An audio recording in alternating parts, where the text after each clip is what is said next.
Nous avons consacré aujourd'hui une vidéo sur les reliques religieuses les plus mystérieuses et effrayantes qui ont marqué l'histoire de l'humanité. Tenez-vous prêts, on risque de vous faire perdre la tête dans les minutes qui suivent. Avant de commencer, n'oubliez pas de mettre un pouce bleu et de s'abonner. D'ailleurs, les liens des sources utilisées sont dans la description. Numéro 1, les clous sacrés. C'est pendant une visite de la Terre Sainte par la mère de l'empereur de Constantine, à la quête des reliques évoquant la mort et la résurrection du Christ, qu'elle a trouvé ce qu'elle cherchait et même plus d'ailleurs. Entre cordes, croix, clous et même tunique du Christ, Sainte Hélène ne pouvait qu'être fière de ses découvertes. Même si on ne peut malheureusement pas trancher si ces reliques reviennent vraiment au Christ, à son retour, elle demanda qu'on enfonce quelques clous dans le casque de son fils, afin de veiller sur la protection du roi contre ses ennemis.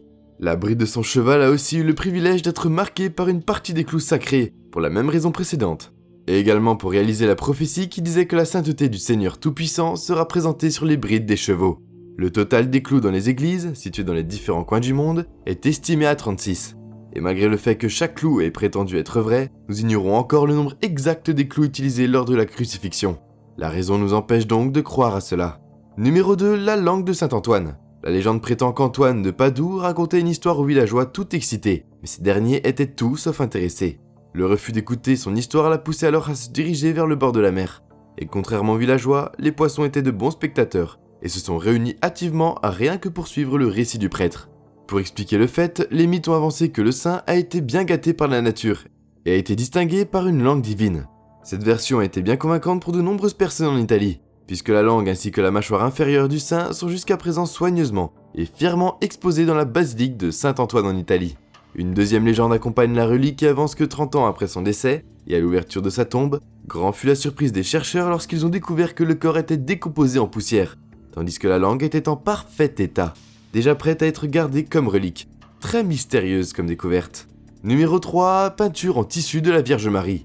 En 1531, pendant qu'un fermier mexicain passait une journée ordinaire, il entendit une voix étrange. Soudain, il fut surpris par l'apparition de la Vierge Marie devant lui. Sainte Marie l'avait clairement chargé de demander à l'évêque de faire construire une église locale. Et essayant d'exaucer la volonté de la Sainte Marie, le fermier avait transmis le message à l'évêque. Ce dernier avait du mal à le croire au tout début, et a demandé à Juan le fermier d'avancer des preuves concrètes pour appuyer ses propos. Sous la demande de la sainte, Juan accueillit des fleurs pour les offrir à l'évêque. Une fois les fleurs présentées par le fermier, une image de la Vierge Marie est apparue comme par miracle sur le manteau porté par celui-ci. Vous avez sans doute maintenant une petite idée sur la relique en question. Eh bien, félicitations aux personnes qui ont pensé à un manteau. Vous avez bien deviné. Il s'agit du manteau sacré exposé jusqu'à présent dans la basilique de Guadeloupe. La qualité de la découverte ne s'est pas dégradée malgré l'ancienneté du tissu.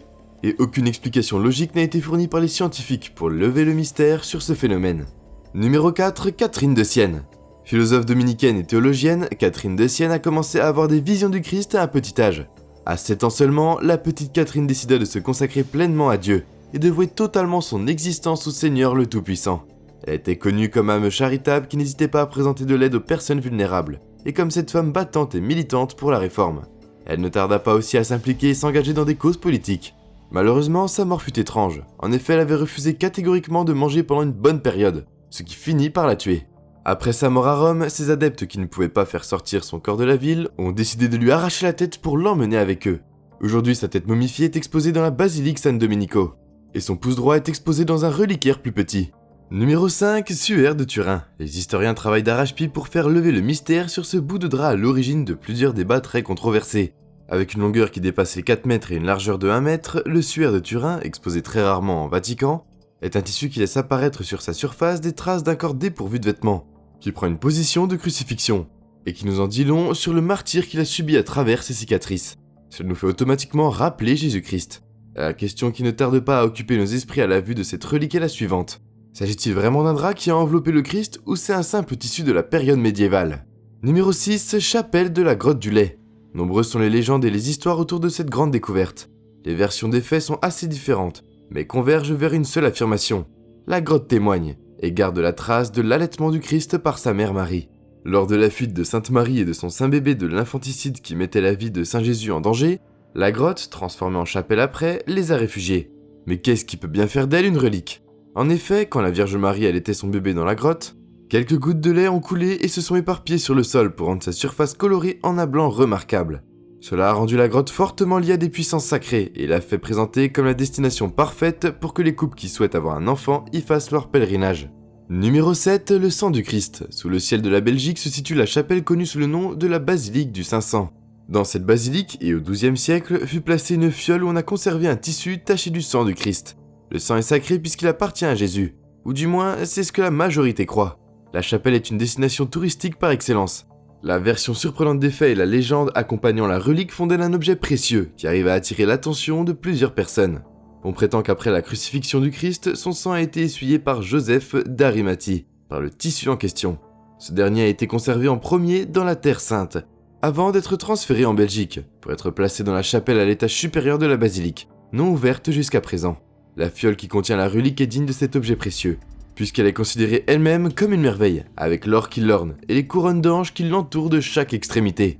Le jour de la célébration de l'Ascension, la fiole est portée par l'évêque de Bruges, dans les rues pour satisfaire la curiosité, et l'intérêt porté à cette relique par les habitants et les touristes. Numéro 8, les dents de Bouddha. Le mythe raconte que des moines sont responsables du pouvoir surnaturel de Bouddha.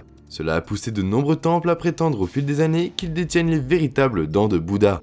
Une molaire conservée à Los Angeles nous fait raconter une histoire curieusement mystérieuse. Les rumeurs disent que la dent grandit en permanence et s'illumine occasionnellement.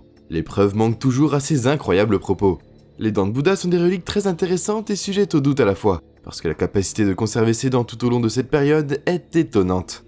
Numéro 9, le prépuce divin. Une grande partie des reliques est liée à Jésus et surtout à sa crucifixion. Entre croix, tunique et clous. L'histoire conserve assez de reliques mais leur origine et leur authenticité sont souvent remises en question. Maintenant nous allons découvrir ensemble une relique qui fait aussi référence à Jésus, mais qui est assez singulière et particulière. Il est temps alors d'aborder le prépuce divin. Il s'agit selon les légendes d'une partie qui provient du prépuce du Christ. Plusieurs personnes sont amplement convaincues que Jésus a laissé un souvenir, une trace à l'humanité au cours de son ascension miraculeuse. Découvert en 1557, cette relique est liée en quelque sorte à des phénomènes étranges, comme le terrible brouillard et l'orage qui ont marqué le cieux du village où il a été trouvé. Les légendes ne s'arrêtent pas là. Le prépuce a aussi eu droit à une image de relique miraculeuse qui guérit plusieurs maux. Les preuves manquent gravement et font manquer en cohérence la véracité de ces légendes, et aussi de l'authenticité de la relique. Numéro 10, le voile de Véronique. L'histoire de cette relique est d'une manière ou d'une autre proche de celle du suaire de Turin. Entre sacralité, tissu et évocation du Christ, les deux légendes de la relique partagent plusieurs détails. Il est connu qu'une sainte femme, portant le nom de Véronique, avait essuyé le visage sanglant du Christ lors de son chemin vers Golgotha. C'est ainsi que le visage du Saint Jésus a laissé sa trace sur le tissu. Les traits sont vaguement distingués, il s'agit en effet d'une empreinte du visage sacré du Christ. Les détails de cette relique ne sont pas suffisants pour dresser une idée complète sur l'origine et les circonstances des faits. Et l'inaccessibilité de la relique ne facilite pas la tâche pour les historiens. Numéro 11, le cœur de Camillus von Leyis. Suivant les pas de son père, Camillus von Leyis a fait une carrière dans l'armée. Sa passion pour le jeu n'avait pas épargné ses économies et lui a coûté cher. Le soldat ne s'est pas ressaisi trop tôt, et se n'est pas rendu compte du prix à payer pour sa dépendance au jeu. Mais sa rencontre avec le moine et leur conversation était l'élément qui a déclenché repentance. Camillus a enfin trouvé son chemin vers Dieu. Mais malgré cela, les peines se sont encore intensifiées. Une blessure à la cheville permanente et qui ne se rétablissait pas complètement l'a condamné à être jugé physiquement fragile et inapte pour honorer ses engagements professionnels. Le converti a été expulsé de l'armée mais a considéré cela comme un signe pour déterminer ses missions divines. Venir en aide aux malades était son nouveau dévouement. Engagé comme infirmier, il commença à aider les personnes souffrant d'handicap. Son cœur pur a été retiré de son corps après son décès, pour être exposé dans plusieurs coins du monde. Numéro 12, la couronne d'épines. Les couronnes sont toujours un symbole de royauté, de sacralité, de respect et une conséquence de loyauté promise à une personne. La couronne qu'on s'apprête à évoquer est un peu particulière, et ne ressemble en rien à l'image parfaite et prestigieuse des autres couronnes. D'ailleurs, son nom ne laisse pas sa particularité discrète. Fabriquée d'épines, la couronne a été exclusivement conçue pour être offerte à Jésus par des soldats romains. Évidemment, leur geste était dépourvu de toute bonne intention. Ce cadeau sarcastique faisait passer plusieurs messages blessants et des moqueries implicites.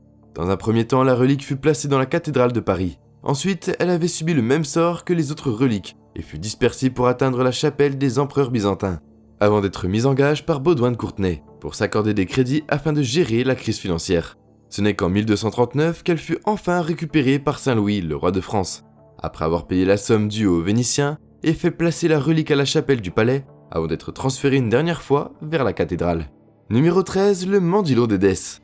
La légende raconte qu'il s'agit d'une image qui fait l'objet d'une relique religieuse. Sa forme en carré ou en rectangle et sa base en tissu sont très ordinaires. mais le dessin qui y figure lui a accordé le privilège d'être curieusement distincte et particulière. En effet, sur la surface de ce bout de tissu en forme incertaine, figurait une image imprimée du visage du Christ. Miraculeusement captivante, cette image représentait bien le premier portrait qui illustrait le visage de Saint Jésus. L'histoire raconte que sous la demande du roi Abgar d'Édesse, Jésus a envoyé son disciple pour faire guérir le roi, qui était gravement malade. En guise de gratitude, ce dernier a envoyé le peintre du palais faire un portrait du Christ pour la placer fièrement sur un de ses palais. Le mandilion, comme appelé par les orthodoxes, est considéré comme étant une réelle empreinte du visage de Jésus. Les icônes orthodoxes vont véhiculer des histoires surnaturelles sur l'image. Par exemple que l'auteur de l'œuvre est Dieu et non un humain. Numéro 14, le voile d'Oviedo. Il s'agit encore d'une relique chrétienne conservée actuellement en Espagne, dans la cathédrale d'Oviedo. Elle représente quelques similarités avec les autres. En effet, le voile d'Oviedo fait référence à un suaire, une toile de lin, à la surface tachée par les traces de sang qui avaient coulé du Christ. Grâce à des explorations et des analyses scientifiques, il s'est avéré que le sang séché qui figure sur le tissu correspond au même groupe sanguin que celui des taches repérées sur le suaire de Turin. D'autres études plus récentes ont été effectuées pour confirmer que le suaire était placé sur le visage d'un homme déjà mort et épinglé derrière sa tête. Ce qui est le plus frappant, c'est que d'autres analyses ont démontré que le visage sur lequel était placé le tissu de Turin et celui d'Oviedo étaient le même. Numéro 15, The Holy Lance. La Sainte Lance, également appelée Lance du Destin, est la fameuse relique légendaire qui a transpercé le côté du Christ lors de la crucifixion. Il existe au moins 3 reliques réputées de la Sainte Lance. Bien que le Vatican ne revendique l'authenticité d'aucune d'entre elles, l'une d'elles se trouve sous le dôme de la basilique Saint-Pierre de Rome. Une autre est exposée dans le trésor impérial du palais de la Hofburg, à Vienne, et a été utilisée lors des cérémonies de couronnement. La dernière relique est conservée à Vagar-Chapat, en Arménie. La légende raconte qu'après la mort de Jésus, ils ne lui ont pas brisé les jambes, mais plutôt un soldat lui a transpercé la côte. Du sang et de l'eau ont coulé de la blessure, qui fut classifiée comme une blessure sainte, ayant provoqué même la guérison d'une personne anciennement aveugle. Maintenant que vous vous êtes sûrement rendu compte que les religions, leurs pratiques et leur histoire nous cachent des secrets qui méritent d'être explorés et dévoilés au grand jour, vous êtes plus conscient que même si le côté spirituel impose sa grande présence, il ne laisse pas libre cours aux interprétations et aux jugements. Nous serions ravis de lire votre feedback. N'hésitez pas à nous le laisser en commentaire et à regarder d'autres vidéos sur notre chaîne, qui vont sûrement vous intéresser. À bientôt.